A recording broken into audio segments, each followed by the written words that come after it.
minutes.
Hello?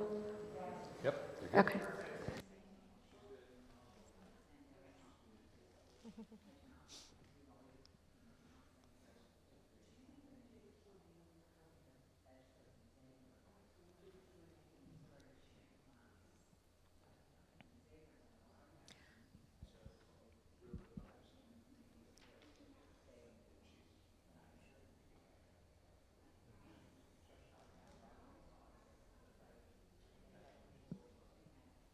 Is exactly an hour off. So just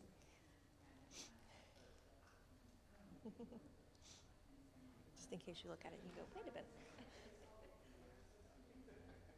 All right, so is the YouTube on yet?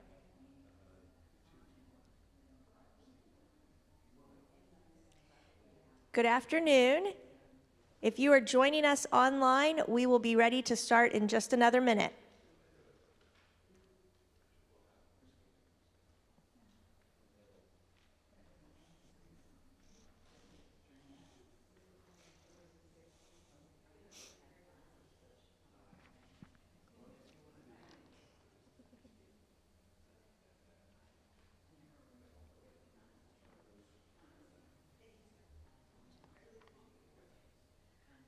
So we're ready?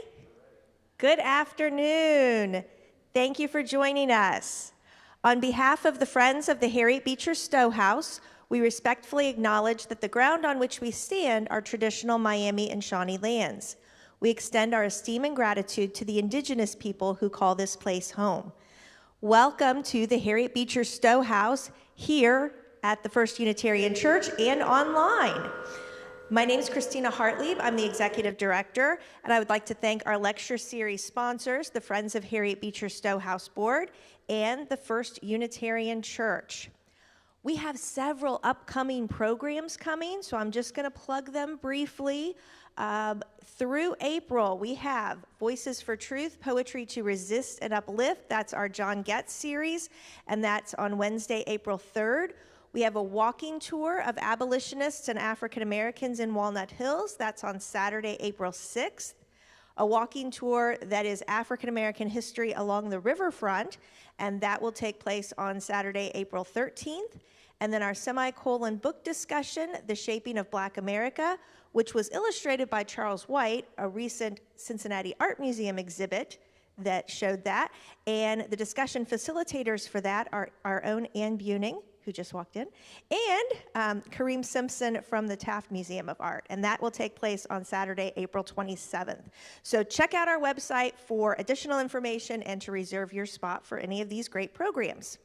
We're also continuing our sneak peek tours running on weekends through the end of April.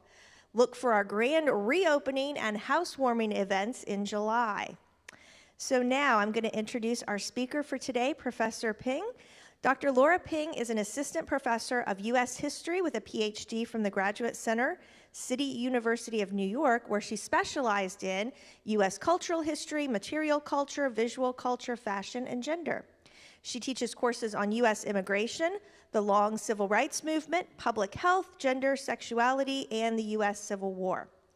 Dr. Ping's research focuses on women and society. So she is the co-author of Catharine Beecher, The Paradoxes of Gender in the 19th Century, which looks at how social and technological changes during the 19th century can be understood through the life of education reformer Catharine Beecher.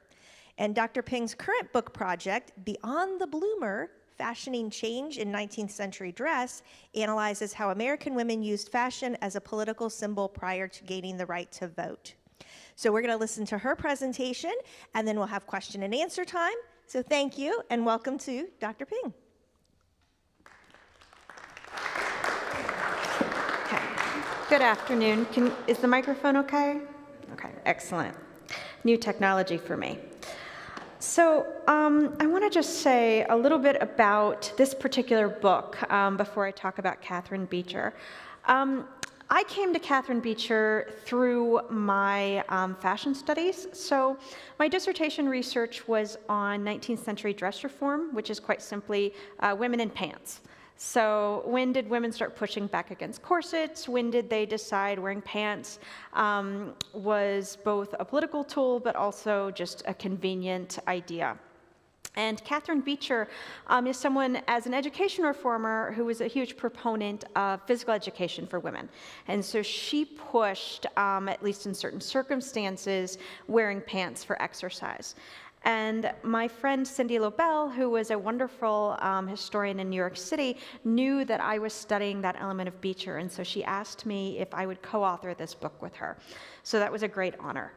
So this book is intended for anyone who wants to know a little bit about the 19th century through the life of Catharine Beecher. So that could be the general public, it could be students in college courses or in high school.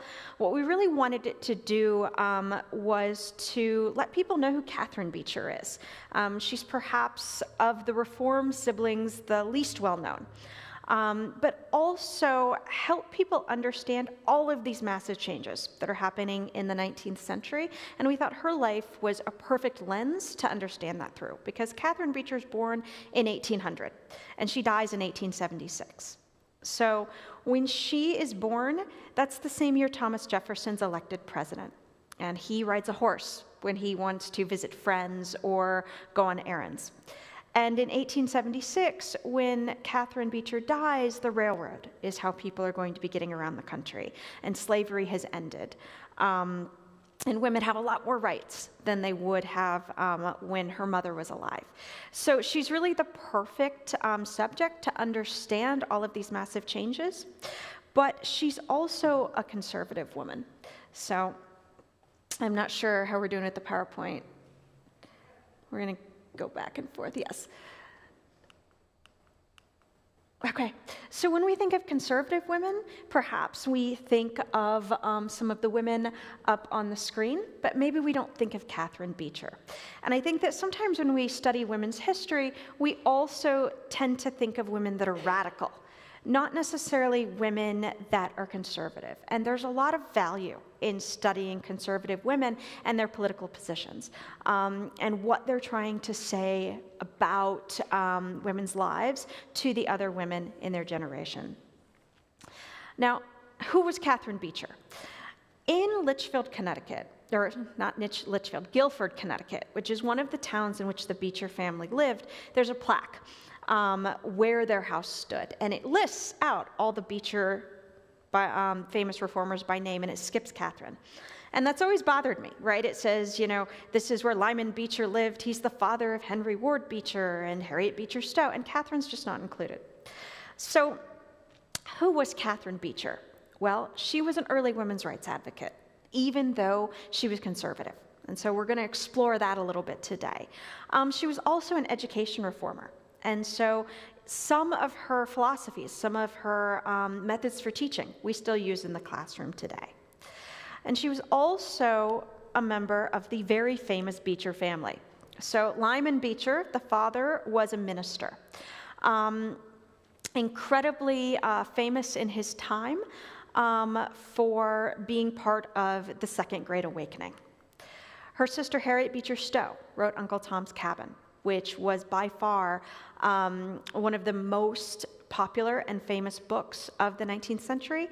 I believe that the statistic is when it was at its heyday, the only book that sold more copies was the Bible.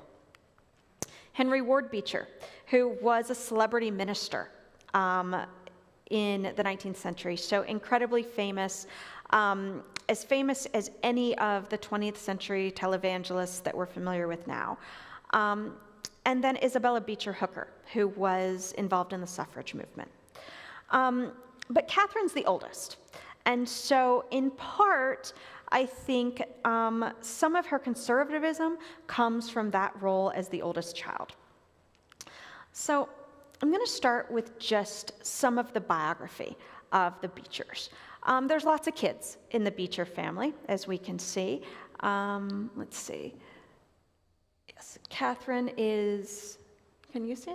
Here, this is Catherine. Isabella, Harriet, and Mary. Mary's the only sister who was not involved in reform. So Catharine Beecher is born in 1800 in Long Island, New York. And when she's 10, her family moves to Litchfield, Connecticut. Her father's looking for a larger congregation, one that can pay him more money. And Litchfield is super significant for Catharine Beecher because this is where she attends Miss Sarah Pierce's Litchfield Academy. So this is a time period when women are just starting to be educated.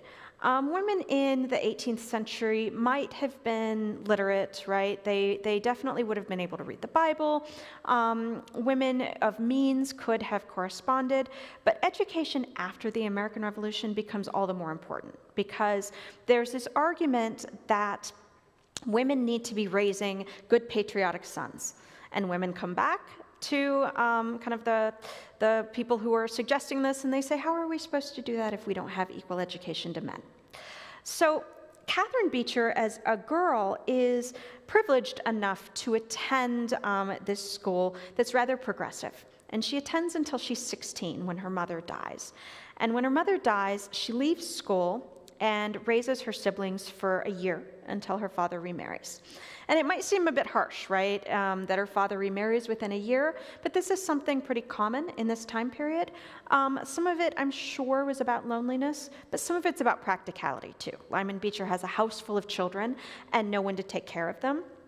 And a teenager isn't going to be able to do all of the things that an adult woman could do just because of lack of experience. So when her stepmother, also named Harriet, marries her father, Catharine decides not to go back to school.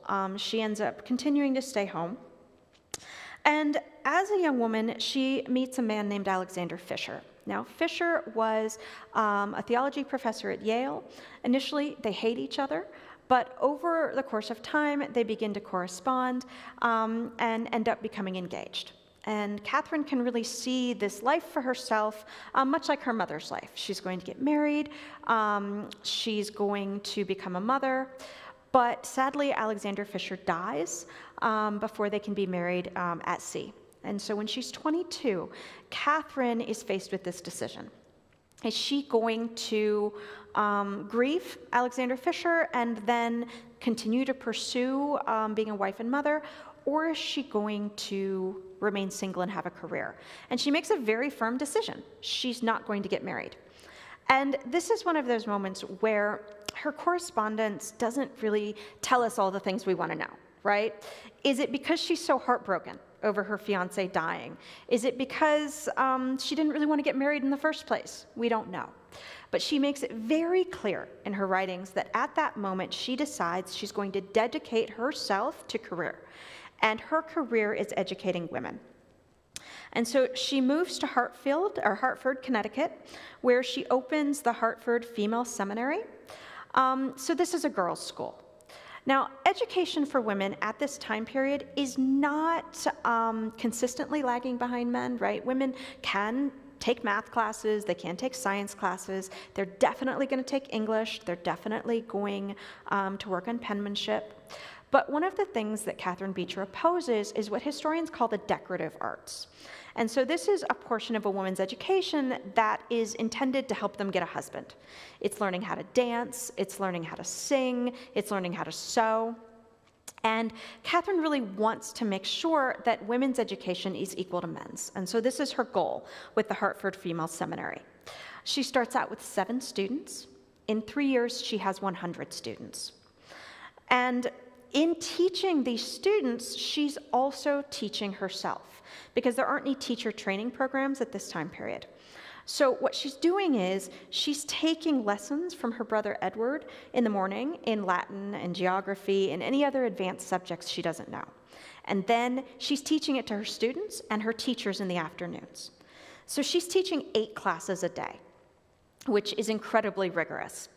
And she realizes that one of the real hazards of education at the time period is that people are taught to memorize, to spit it out, and then to move on. And she argues that this is not how we learn, right? That the students aren't retaining knowledge. And so she starts working on developing a curriculum. There's no set curriculum, so that's why a girl at one school might take math, a girl at another school might focus mostly on sewing. And so Catharine Beecher determines that she's going to be a leader in establishing curriculum.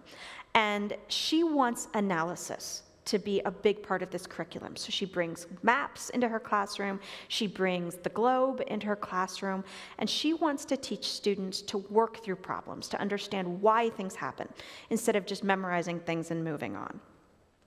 The problem is that she wears herself out. She is a workaholic for these 9 years that she works at the Hartford Female Seminary, and in 1832, she has a nervous breakdown. That's not how she describes it, but that's a historical assumption based on, I guess maybe assumption is not the right word, but based on her symptoms and the way she describes her nervous condition, she's just worn out. And so she leaves the Hartford Female Seminary in the hands of her sister, Harriet, and she moves with her father to Cincinnati. So her father has been offered the presidency of Lane Theological Seminary. He's taking his younger children, and Catharine goes along. She's looking for a new start, and she sees Cincinnati as being a wonderful place for that new start. She writes to Harriet, quote, "I never saw a place so capable of being rendered a paradise by the improvements of taste and the environs of this city." So one of the things that really appeals to her is that a lot of people from the East Coast are moving to Cincinnati in the 1830s. Cincinnati's kind of a big city. It's got 25,000 people when the Beechers move here in 1832. And they know many people from the East Coast. And these people from the East Coast want to make sure that their daughters are being educated to the same standards as they would be in East Coast schools. So Catharine sees a need for a new school. But this time, instead of just opening a school in which to educate young girls, she wants to open a school that is going to train teachers. So the Western Female Institute is the name of her school, is not a school that she's actually teaching in. She's actually overseeing fundraising at this school. And her idea is that young women can get this teacher training, and then they can move all over the country, and they can establish the curriculum that she was starting to develop in Hartford. Now, Cincinnati has other wonderful opportunities for Catharine. She's part of the Semicolon Club. She's got quite the bustling social life. And so her career and her friendships seem to be advancing according to her own plans. But her father gets into some trouble. He is teaching, as I said, at the Lane Theological Seminary. And this is a time period, the 1830s, when abolition is becoming much more of a radical movement. And so the students at the Lane Theological Seminary begin to participate in interracial social groups. And when the trustees tell them to stop, the students refuse, these students being the Lane rebels. Lyman Beecher's not really directly involved with telling the students to stop socializing with the Black community in Cincinnati, but he takes the fall nonetheless because he doesn't stand up for the students. Now, part of the reason Lyman Beecher doesn't stand up for the students is because he is not an abolitionist. He is a colonizationist, which means that he believes that slavery should be eradicated, right? No slavery, but black people shouldn't be integrated into white society. Instead, they should be sent to Africa, specifically to the colony of Liberia, where they can rebuild their lives, but not as part of white society. So that sounds horribly racist by our modern standards, and it is. But part of the concern for colonizationists was that black people would never be equal in white society, and so there may be more opportunities in an all-black community. Now, that doesn't mean that it still isn't racist, and people in the time period saw it that way too. The black community really pushes back against the colonization society, and the more radical abolitionists are very critical of this movement as well. So when the Lane rebels push back against the trustees of the Lane Theological Seminary, telling them not to socialize with the black community, and Lyman Beecher doesn't defend them, he then also takes the fall. And Catharine, by association, also takes the fall. Now, Catharine is also a colonizationist, which sets her apart from her siblings, right? Her brothers are all involved in the abolitionist movement. Harriet Beecher Stowe is obviously involved in the abolitionist movement. But Catharine is always, as the oldest child, really trying to appease her father. And so she is going to become more conservative throughout the 1830s, which is significant as her siblings are becoming more radical. So, as the person in charge of fundraising for the Western Female Institute, the part where her father goes down for not supporting the Lane rebels affects her ability to fundraise. She also makes a very unpopular comment about people in the West being more ignorant than people in the East, and it gets around. And so she loses a lot of funding that way. And so in 1837, the Western Female Institute closes. So for Catharine, this is seen as a failure, right? She is devastated that she wasn't able to fulfill her goals in reforming education.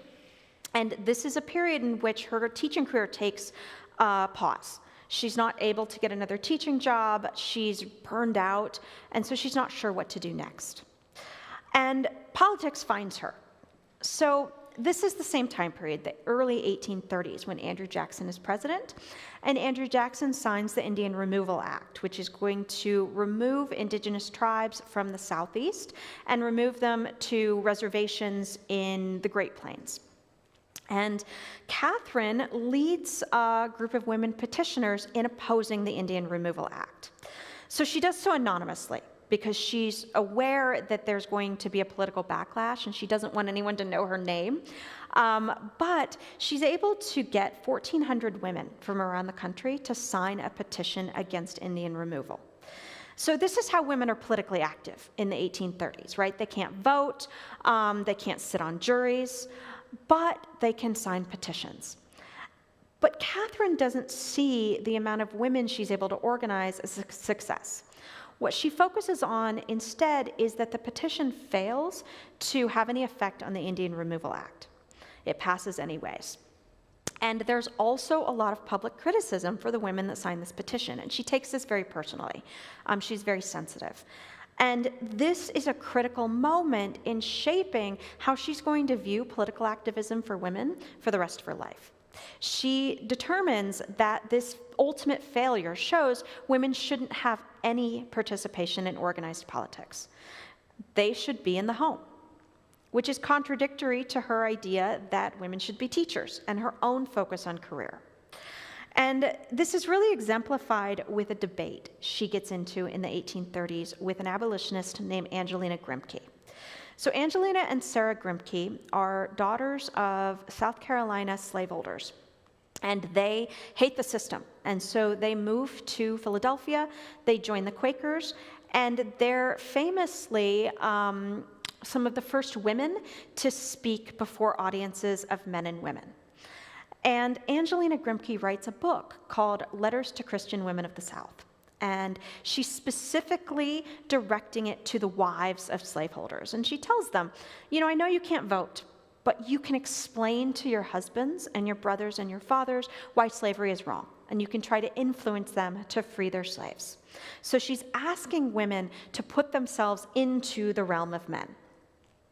Well, Catharine Beecher reads this book, and she thinks it's completely inappropriate for Angelina Grimke to be participating in abolition and in politics. And so she writes a letter chastising Angelina Grimke by name and saying, instead, you need to focus on the home. You need to let men handle economics and politics. And Angelina writes her back. And they end up in this very public debate through letters that are being published in newspapers for 2 years. And so this is really historians, I guess, maybe not first indication, but a serious indication of where Catharine Beecher's conservatism is leading her. The Grimke sisters, specifically Angelina, are arguing for gender equality. But Catharine Beecher is saying that women can exert their influence on men through love. So if they can focus on the home and they can keep their men happy, then maybe their men will listen to them and they'll have a little bit of influence, but women really need to stay inside the home and focus on domesticity. So one of the questions I like to think about when I'm thinking about Catharine Beecher is, why don't we know her name, but we know the Grimke sisters' name? In women's history classes, you always learn about the Grimke sisters, but not so much Catharine Beecher. And I think it has to do with this debate in part, because the Beechers get remembered for their radicalism, for pushing back against the status quo. But more women than not would have thought like Catharine Beecher. And so while Catharine Beecher is so famous for her education reforms and her writings on domesticity in her own time, because she's not pushing back against the status quo, she doesn't make it into the history books. And so it's very interesting that someone who's so famous within their own lifetime gets forgotten in the 21st century. Now, the other thing that's significant about Beecher's debate with Angelina Grimke is that it really helps her start to develop her philosophies about domesticity. So this is a time period when women and men are starting to really have a gendered division of labor. In 1800, when Catharine Beecher is born, most people live on farms and rural areas. And so by necessity, women are taking care of livestock and doing a lot of labor around the house and on the farm. But as the market revolution changes how people work and where they live, and people start moving to cities, and men start working more in offices and in business than on the farms, there isn't that need for women to contribute. And so there begins to be this understanding that men and women should exist within separate spheres. So men in public, in business and economics, women at home in the domestic sphere. And this is going to be the basis for something that historians call the cult of domesticity, which is the culture of domesticity. I had a student ask me once, like, how you joined the cult. And I had to explain, like, this is not like a Jim Jones cult, right? This is the culture of domesticity. But the thing that's important about the culture of domesticity is that it's an idea, right? It's being written about in magazines and newspapers. It's being preached about in sermons, but it doesn't actually fit most people's lives. Because most women's lives are incredibly labor intensive, right? You're baking the bread, you're scrubbing the floors, you're taking care of 10 or more children, you're doing the laundry by hand. But what the cult of domesticity is doing is it's saying, oh, what women like that, that's natural. And it's erasing women's labor. So Catharine Beecher, as she's working through what are her philosophies about gender, she starts to really focus on domesticity and how this is women's career. So she writes a book published in 1841 called Treatise on Domestic Economy. And this is her most famous writing. And what she does is she explains to women how to run a household. So there are lots and lots of instruction manuals from this time period about that very thing, but most of them are written by men. And so what Treatise does is two things. Really, we can think of it as having two parts. The first part explains what it means to be an American woman. And she makes it very clear. Women are just as intelligent as men, but their strength is not in their equality, it's in their differences. And this is where the gender division of labor becomes most important. And in this, she is explaining that women are more moral than men, right? That women have a greater patience level, that women are more nurturing, and that they need to lean into these things because through that is their strength. And the second part of the book, the longer part of the book, is actually an instruction manual for taking care of a home. And it's everything from how to get rid of bugs, to how to properly wash dishes, to how to build a house. Now, the thing that other of these guides had overlooked is that women aren't born knowing how to do these things. Catharine Beecher knows this, because when she's 16 and her mother dies, she's the one that's running the household. And if her mother hadn't taught her how to do that, she wouldn't have had a clue. And she's also aware that married women are not the only women that need to know how to run a household. Single women don't live by themselves. They live with their fathers or their married brothers or their single brothers, but they still have to do these household duties. And so the part where she doesn't make an assumption about women's knowledge, and instead she just gives them a step-by-step manual on how to do all of these things in simple terms, is what makes this book so popular, especially because in the 1840s, we start to see women moving west with their husbands. And so where in the East, you might have access to family, you might be able to visit your aunt or write your mother a letter and say, how do you do this? Women are quite isolated when they start to move west. And so Treatise on Domestic Economy makes Catharine Beecher's name household. One of her biographers, Catherine Sklar, says that for the next 3 decades, Catharine Beecher could enter virtually any community in the United States and be received as the heroine who had simplified and made understanding the mysterious arts of household maintenance, child-rearing, gardening, cooking, cleaning, doctoring, and a dozen other responsibilities middle-class women assumed to keep their husbands and children alive and well. So she explains it in a way that people can understand. The contradiction, however, is that while she's telling women how to raise their children and take care of their husbands, she is a single woman with no children. So an interesting paradox there. But Treatise is also something that makes her financially stable.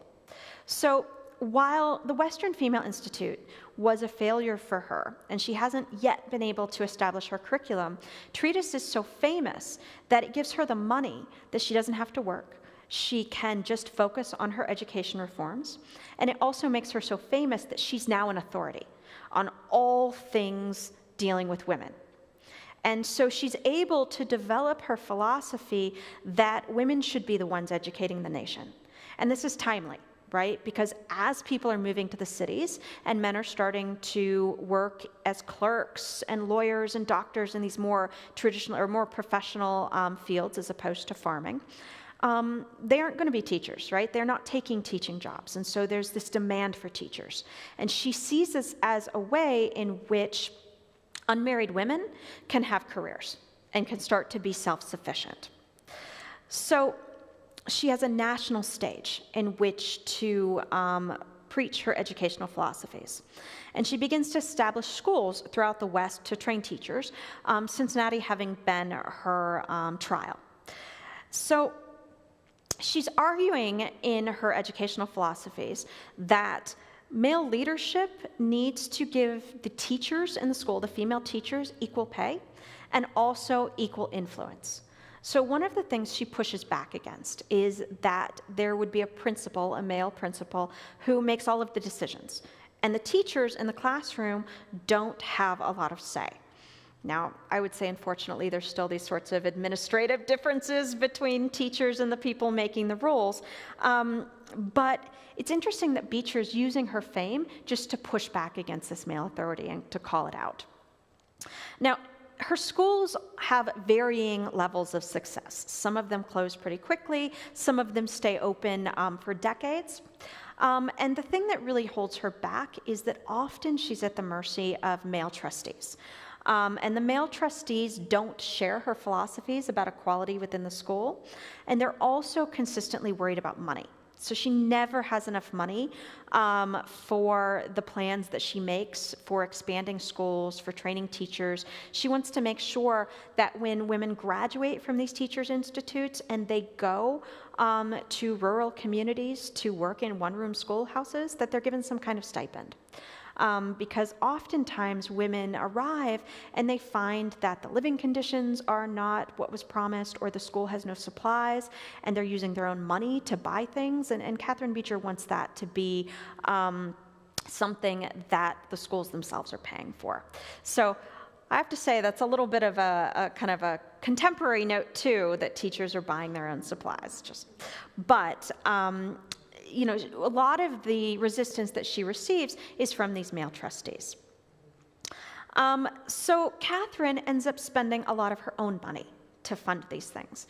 So she's making about $1,000 a year throughout the 1840s and 50s from royalties from treatise, which is probably $40,000 or $50,000 now. So it's a decent salary, and she's spending it on her education reforms. And her siblings kind of resent this, right? Because that means that when she's not living at a school and working in the school, she doesn't have anywhere to go. So she keeps moving in with her siblings because she's a single woman. It's not appropriate for her to live on her own. But her sister Harriet really understands her. So one of the most important relationships in Catharine Beecher's life is with Harriet Beecher Stowe. Harriet is quite a bit younger than Catharine, and so for her, Catharine is a mother figure as well as a sister. But it's interesting how the two support one another's careers throughout their lifetime. They have education in common, they have writing in common. When Catharine opens the Hartford Female Seminary, Harriet's one of her first students, and when she leaves the Hartford Female Seminary, Harriet takes it over for her.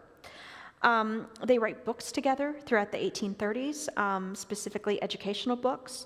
And in 1851, Catharine stays with the Stowes for a year in Maine so that Harriet Beecher Stowe can write Uncle Tom's Cabin.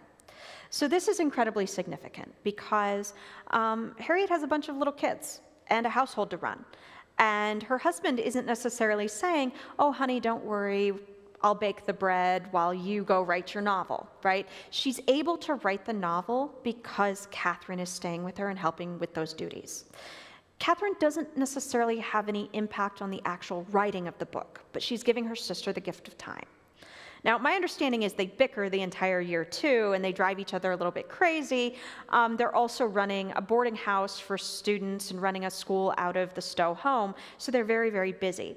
But I think this tells us something really important about women's relationships in the 19th century and what it meant to have a career, in that you were reliant on female support to help you run your household so that you could do the professional things that you needed to do. And when Catharine and Harriet's brother and father really come down on Catharine for her school's closing, and they say, you know, what have you been doing with all of this time? It's just a series of failures. Harriet's the one that defends her. And she says, have you actually read her books? Because the books that she's writing about education are actually quite well thought out. And she's bringing up points that none of us have even discussed, because she's given this extremely serious thought.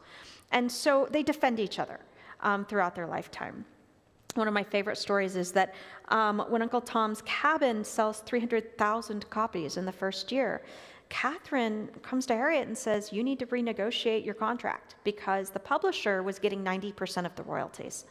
And Catharine spends 3 years writing nasty letters to the publisher and really bullying him until he allows Harriet Beecher Stowe to renegotiate her contract. And the Beechers are humiliated that she would speak to a man that way. And they sort of imply that Harriet should be glad that he published her book. And Catharine will not let up until he renegotiates the contract. And Harriet Beecher Stowe becomes a very wealthy woman because of Uncle Tom's Cabin, but also because of the influence of her sister.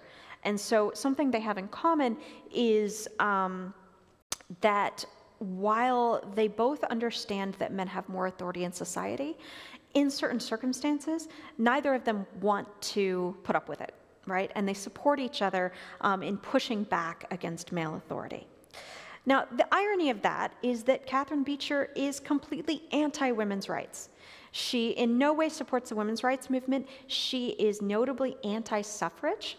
She has a huge falling out with her sister Isabella Beecher Hooker, who is a suffragist, over the issue of suffrage, because she just thinks that the polity is no place for women. Women do not need to be involved in politics. And as she ages, Catharine Beecher becomes more and more oblivious, I think, to what women actually need. When she writes Treatise in the 1840s, she fills a need, and her education reforms fill a need. But by the time we get to the 1860s, when the Civil War is raging, when nursing is becoming women's realm, when the suffrage movement is arguing for gender equality and that women should vote, Catharine is still talking about teachers. And she hasn't changed her philosophies since the 1840s. So as women are getting more autonomy as teachers, she's not really keeping up to date. And so one of the things that's a little bit sad about Catharine Beecher is that she makes such a valuable contribution, but she doesn't stay relevant. By the time that she's an elderly woman, she's really kind of become a joke. She reopens her Hartford Seminary for a few years, or Hartford School for a few years, and the students respect her, but she's still wearing her hair as though it's the 1830s, and she's still expecting them to learn as though it's the 1830s. And so it's this kind of, they write about how sweet she is and how generous she is, but she has these dinner parties where she wants them to speak French because all young ladies must know French, but she's not fluent in French. She thinks she is, and she's not. So she's speaking very badly. But her contribution, I think, overall to education is massively important over time. So one of the things that I like to kind of end with is, coming back to the idea about what can we learn from studying conservative women. Catharine Beecher is someone who very much keeps in line with gender roles. She's not pushing back against gender roles, and yet she wants women to have more rights. She wants it to be possible for a woman to choose not to marry and to be able to support herself. And this is not that much different of an argument than the ones that are going to happen in the 20th century around maternity leave. Because something that the feminist movement has to deal with is that they fight very, very hard for maternity leave. But when the Equal Rights Amendment is first proposed in the 1920s, there's a fear that if it passes, then employers will say, well, men don't need maternity leave, so no one needs maternity leave. So this is a quandary that comes up over and over again in the feminist movement and in women's history, in that, is women's strength their differences, or should equality be promoted? And I like to think of Martha Stewart as kind of the modern Catharine Beecher, right? There are these women who have these careers all about domesticity, but they're also career women, right? I don't think Martha Stewart is really like cleaning her own house or like maybe even cooking her own meals, but that's what she's famous for, right? Joanna Gaines is the same way. She's on HGTV, and she and her husband Chip are famous for renovating houses. They have a whole line of furnishings at Target, and she's famous for being this wife and mother who decorates homes, and yet she's also this very shrewd businesswoman. And then lastly, Oprah Winfrey, right? We think of Oprah maybe as an actress or having a talk show, but she's also become a domestic expert, right? At the same time that she's a career woman who chose not to have children. So even though we may not read Treatise on Domestic Economy anymore, Catharine Beecher's influence is still felt in the way that education has developed, in some of the conversations we have about women's rights, and in the idea that women can be influencers, but career and domesticity are sort of still separated, right, when we talk about women's influence. So I look forward to questions and to discussing anybody's thoughts about Catharine Beecher, or questions you may have about her life or her relationships with the Beechers. Thank you very much. Yeah. Applause. Uh-oh. Am I on? Okay. Thank you very much. So I'm going to, if you have a question, raise your hand, and I will come bring you the microphone so that people online can hear us as well. If you are online, you can type your question into the chat, and we'll check that periodically and hand the mic over to our chat looker. So, Jan?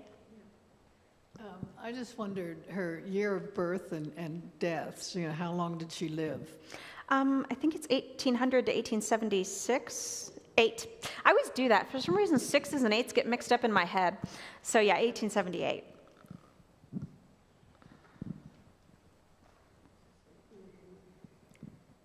Did the disagreements between Catharine Beecher Stowe and Harriet Beecher Stowe, did they eventually resolve? Yeah, they were close. I think they were more like squabbles because, Catherine is such an interesting person because she loves to mentor female students, especially if she relates in any way personally to them. And so her students write about what a generous, patient mentor she was. And her siblings all write about how bossy and short-tempered she was. So I have a feeling that, it was idiosyncrasies.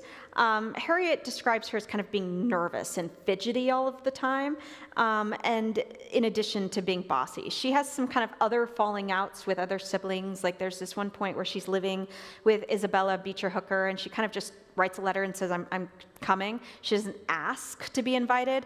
And Catharine Beecher had published a book of recipes. And when she finds out that the cook is not cooking from her book of recipes, she demands it be used. And the cook says, well, nobody told me I had to do that. So Catharine Beecher fires her. So when Isabella's husband, John, comes home and finds the cook has been fired and everybody's supposed to be, doing things according to Catherine's instruction manuals, he tells her to leave. And so they don't speak for a while, but that blows over as well. I heard it said that after Catherine's fiance was killed in a shipwreck, she somehow inherited money from him. Oh, a little bit. Not like a huge amount. But All right.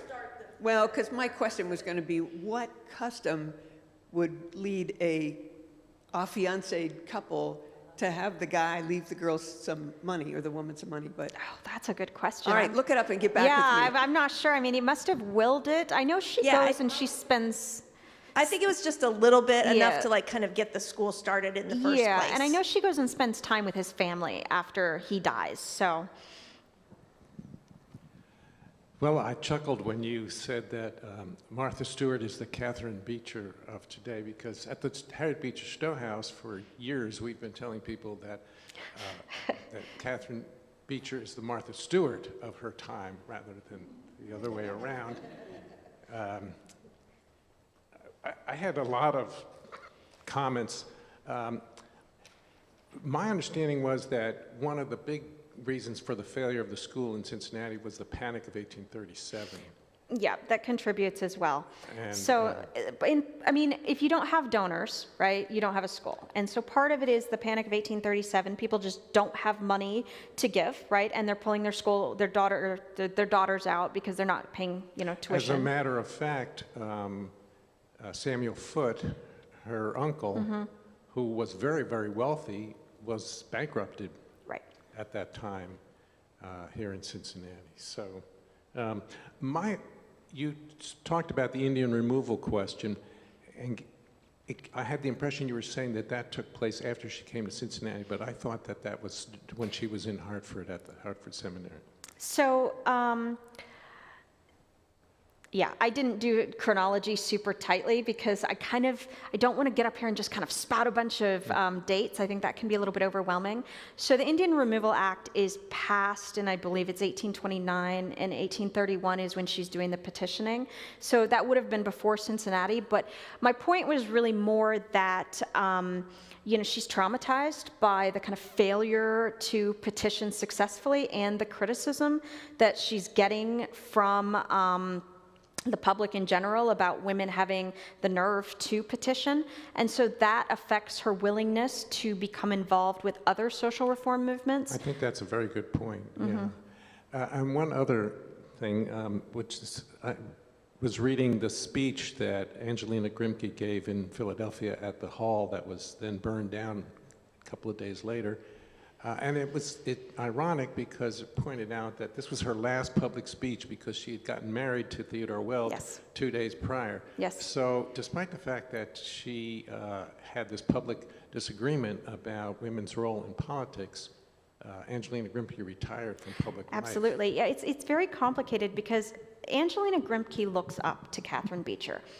And she's part of the reason that this exchange gets so heated is because Grimke feels betrayed. Like she feels that what she's arguing should have been in line with some of the things that. Because Grimke had come to Hartford and checked out Exactly. And so, she feels that Beecher would have approved. And they're really making very similar arguments about something called moral suasion, which is basically like women will use, their influence with men to affect how men vote or affect the decision about slavery. Like, they're both making these arguments that women have this sort of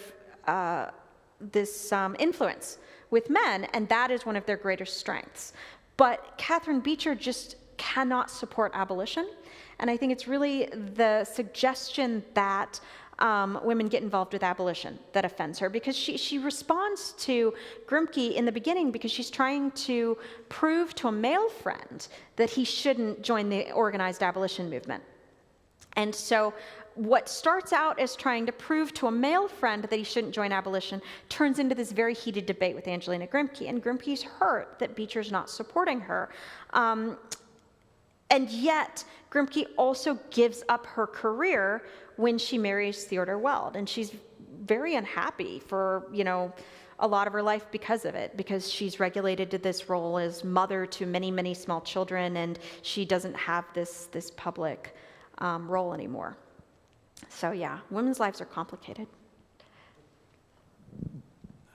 This is kind of a minor point, but I thought I heard you say, maybe I misheard you, that when she got to Cincinnati, she joined the Semicolon Club. Mm-hmm. Is that correct? What was that?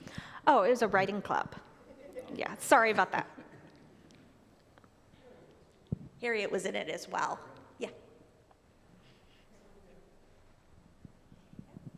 You gave us a little teaser at the beginning about wearing pants for physical education. Can you just elaborate a little bit on that? Yeah, so Catherine, so one of the things that women's schools are sort of dealing with is this idea about whether or not women should be physically active, because there's this belief that women are delicate.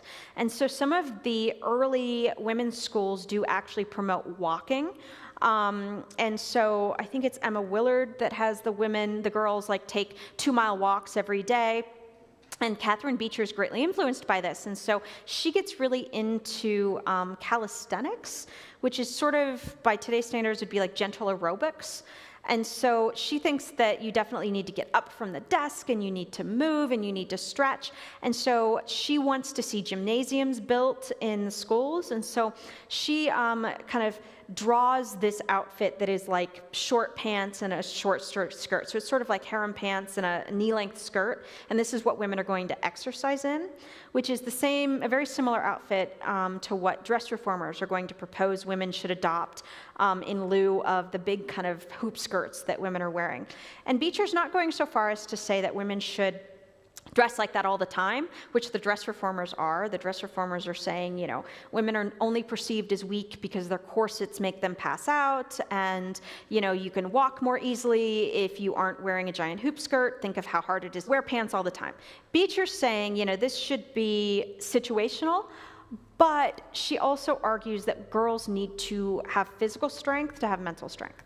And she's got a lot of kind of physical weaknesses herself. Like, she has a series of nervous breakdowns throughout her life, which is, I think, how she just kind of deals with stress. She just gets really depressed and retreats from society for a while. But there's also an instance where she trips coming off of a train, and I think it's her skirt gets caught in the train, and she gets dragged behind the train for quite a while and has a very, very bad leg injury.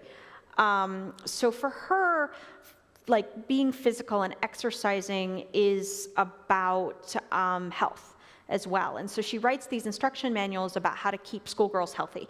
And in it, she has whole sections about how there need to be these physical education classes. Yeah.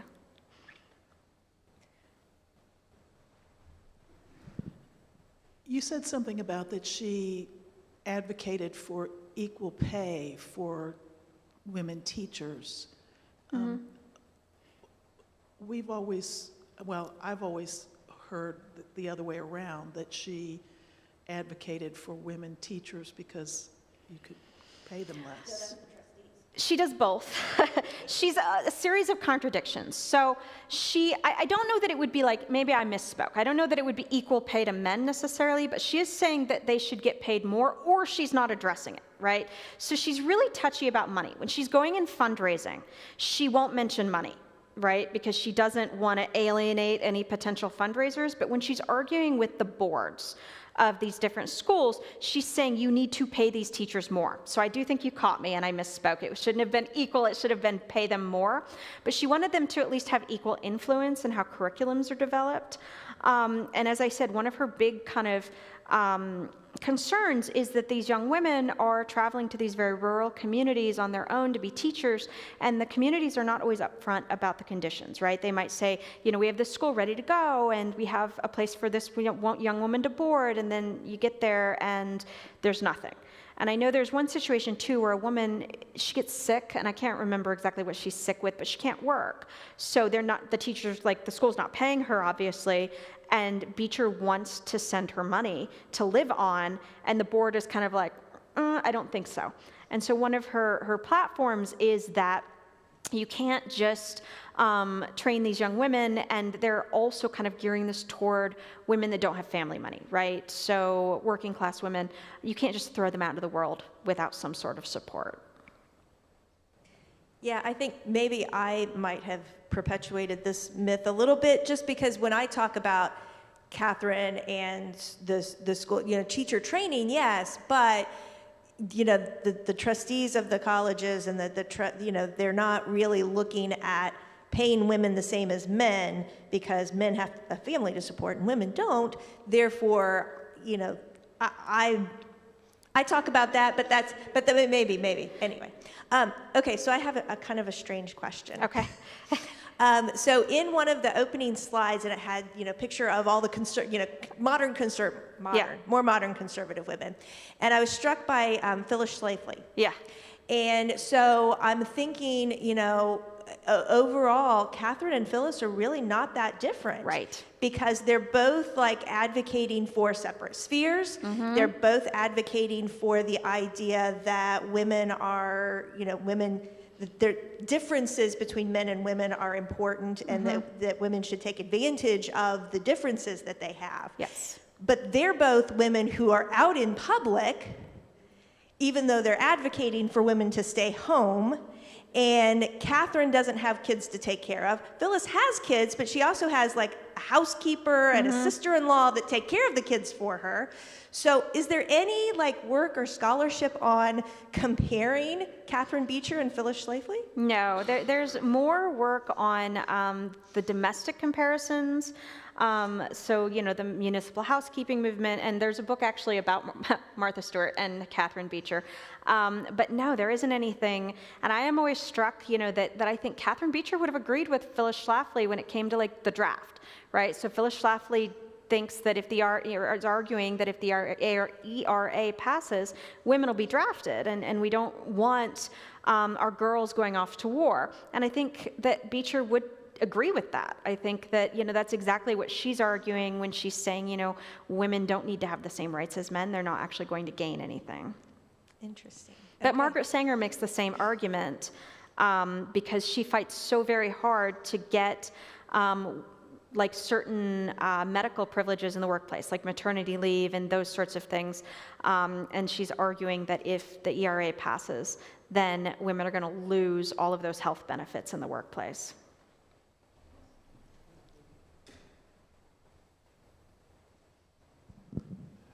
I just wanted to go back to the question of bloomers. Yeah. A couple of weeks ago, we were in Dayton at the Wright Dunbar Interpretive Center, and the National Park Service guide there took us through Orville and Wilbur's bicycle shop, and he claimed, showing us a picture of this, you know, bike with the big back wheel, and that the bicycle was key in women's changing their dress, and it sounded just weird to me, and I just wanted you to comment it's not. on that. It's not. So the dress reform movement is something that starts in the 1850s, and it's a complete failure.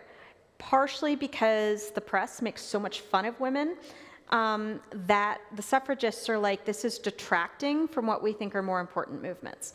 So later, we can work on women's dress, but we need to get married women's property rights. We need to get the vote. We need to get equal pay for equal work. But it becomes something that health advocates are promoting, which is where Catharine Beecher falls in line too, because the idea that you can go take a walk in this outfit and it can be situational clothing instead of full-time clothing is where it kind of has a longer life. And so when the bicycle begins, this sort of bloomer costume is already being worn in gym classes, because by the 1870s, gym classes have become kind of standard in women's colleges. So they had tried to adapt it for the bicycle, and it's a little bit confusing, because when you see like advertisements for the bicycle, a lot of times women are wearing these kind of voluminous pants. And they sell them in Sears and Roebuck, and there's just all of these ads.